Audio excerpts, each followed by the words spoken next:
existe, assim, agora a gente vai falar sobre os estudos que eu mapeei para a gente poder fazer essa live aqui. Né? Eu fiz um estudo de diversos artigos e a gente, principalmente de incidência maior de alveolite, né? São estudos de 200, 100, de 100, 200, né? Tem um até de 300 casos, de 300 cirurgias em que eles mapearam aquelas que aconteceram alveolite e tentaram ver assim, o histórico do paciente. Pacientes que já tiveram alveolite, né, a osteite alveolar, elas têm maior predisposição a ocorrer novamente. Tá? Isso é um estudo numérico, né? Não existe essa correlação. Quando a pessoa já teve uma vez, a chance dela ter de novo é grande. Tipo de exodontia. Existe uma correlação entre o tipo de cirurgia que a pessoa vai fazer. Então, a gente observa que cirurgias de extrações simples, né, exodontia simples, elas têm um índice muito baixo de alveolite, entre 1 a 3%, enquanto que a extração de terceiros molares impactados chega de 25 a 30%. Existem estudos dizendo que é 40% de incidência de alveolite. Isso é muita coisa, né, gente? Se a gente for pensar que se eu for fazer 10 extrações de terceiros molares num dia, é uma pessoa que faz bastante terceiro molar, vamos pensar assim, né? Dessas 10, 4 vão voltar com problema, 3 vão voltar com problema. Para mim é um número alarmante. A gente teria que ver o porquê que isso está acontecendo. Né? Se fosse comigo, eu veria por que isso está acontecendo. Um caso esporádico, né? Tudo bem, mas de 30% a 40% é bastante coisa. A higiene bucal inadequada. Gente, higiene bucal inadequada, maior quantidade de placa, maior quantidade de bactérias, chance, né, de você encontrar ali uma gengivite, tudo isso acaba aumentando a chance de lise das fibrinas, né, justamente porque tem uma maior atividade bacteriana. Então, isso é um fator também predisponente. Infecção local.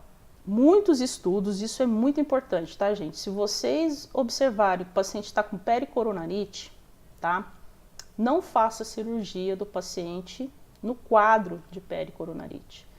Mas estudos mostram que pacientes que já tiveram pericoronarite têm uma maior incidência, né, de ter um quadro de alveolite. Quando você faz essa cirurgia com um quadro de pericoronarite instalado, a chance pode chegar até a 50%. Ou seja, a pessoa já tem uma infecção ali instalada, você faz a remoção do dente, a atividade bacteriana vai continuar ali, apesar de você lavar, tal, pode continuar ali. A chance daquele coágulo desprender é muito grande. Então, gente, se a pessoa está com uma infecção, né, aguda, como é a pericoronarite, muitas vezes o rosto incha, não faça cirurgia nesse momento. Se precisar, faça drenagem do coágulo, do edema, faça um bochecho, oriente o seu paciente quanto à higienização daquela região, tá? Mas não faça naquele momento a extração.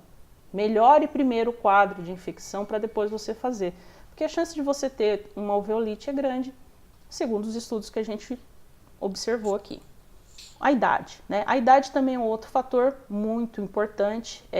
A maior índice de alveolite acontece entre os 20 e 40 anos, mas isso tem uma explicação plausível que normalmente é essa época que as pessoas tiram os terceiros molares. E como os terceiros molares existe o maior índice de alveolite, é claro que entre essa faixa etária, né, entre 20 e 40 anos, você vai encontrar mais pessoas, né, por amostragem, né, mais pessoas com alveolite.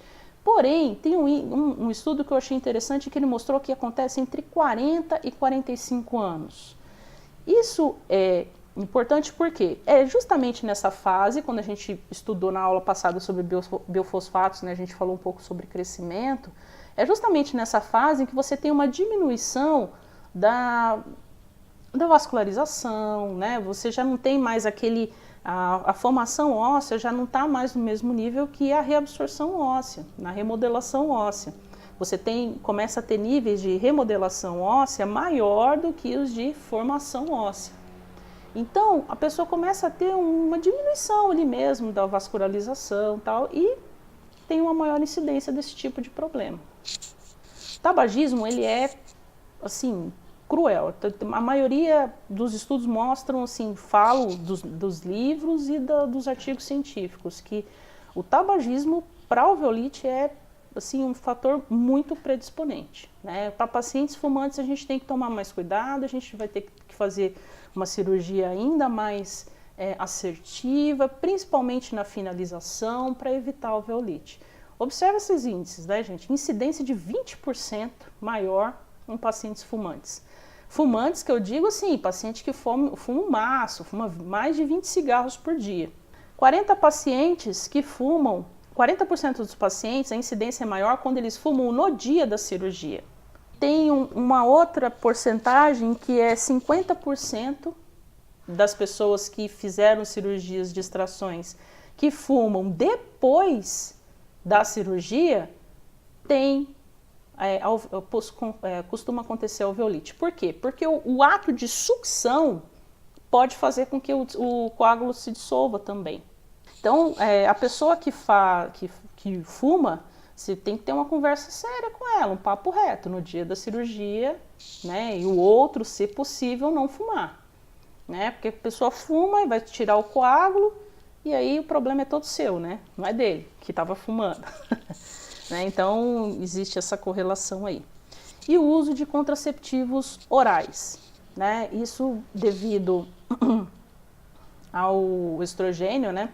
O aumento do hormônio, e existe essa correlação também. Muitas pacientes que fazem o uso de contraceptivo oral têm esse problema. Então, esses pacientes, a pessoa já, na anamnese, você já vai traçando a sua conduta. Você vai ter que lavar mais a cavidade, a gente vai falar sobre a prevenção da alveolite, mas você vai ter que ter um cuidado maior quando esse paciente fuma, quando esse paciente faz o uso de algum contraceptivo.